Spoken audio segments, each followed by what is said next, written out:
About a year and a half before the trial, I first spoke to one of Travis Alexander's close friends, Taylor Searle, and he told me many things about Travis and Jodi, but one thing that really stuck out is that he believed and does believe that Jodi Arias viciously murdered his friend Travis, and without justification.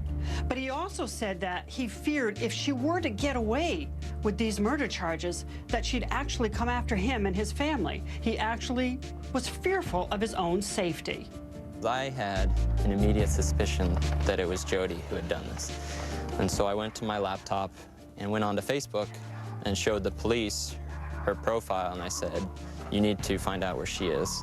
And at that point I thought, hey, I need to call the other girls that are friends with Travis and make sure they're okay. And so I called a few other girls and made sure that they were all right.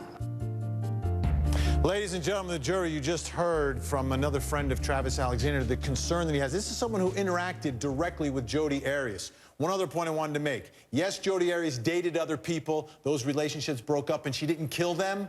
But the difference between those relationships and the relationship with Travis Alexander is that she ended the other relationships. Travis Alexander is the only one who said no to Jodi Arias.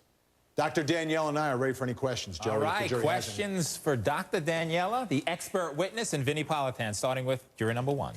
Well, we heard from Jodi earlier in an email that she had said that her actions and her behaviors sometimes scared people and made them fearful. So if her own admission is that, why would we not think that she would be that way after she gets out of jail and she would be able to intimidate or harm other people in the future? Hey, Dr. Daniela, I mean, it's her own words, right? Exactly, and what we know is that past behavior is always very indicative of future behavior. We also know that she has displayed actually a lot of personality traits that might lead towards that. Yes, it is very dangerous and she should potentially not be released. Also, she has killed Travis Alexander, and after all, he was a member of our society. And if she will be in a similar situation where she feels triggered, rejected, and revengeful, the same thing might happen again. Okay, and juror two, you had a comment.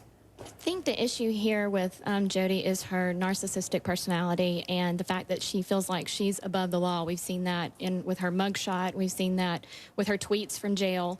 And I just think that if another guy crossed her, why would it not repeat itself? Why would she not do it again? Dr. Danielle, you got to agree with that. I don't want to answer for you, but... You nearly did. That was an excellent comment. As a matter of fact, when we look into a cluster B personality, there are some narcissistic traits. I call it like the syndrome of nobody puts baby in the corner. Yeah? And certainly we might see her acting out that way again. We saw her even on the stand when she charged back at the prosecutor. It was the same pattern. No one can speak against me. If you're not sharing my worldview, you're not really welcome here in society. Okay, and juror 10, you had a question. Yes, what do you really think is going to happen? Meaning that now that she's a celebrity, she's going to be just so busy trying to cash in. Why will she kill the golden goose by killing somebody else or hurting somebody else? Dr. Danielle? Well, it has really nothing to do with the fame. Certainly that feeds her ego potentially. But the fact is, if she meets another man and she thinks she falls crazily in love with him, and he's kind of initially starting out seeing her, she has expectations and he does not meet those expectations and she feels rejected, no money and no fame holds her back in acting the same way. You know what? Personality and our traits are very long-standing, and you know that all about yourself, right?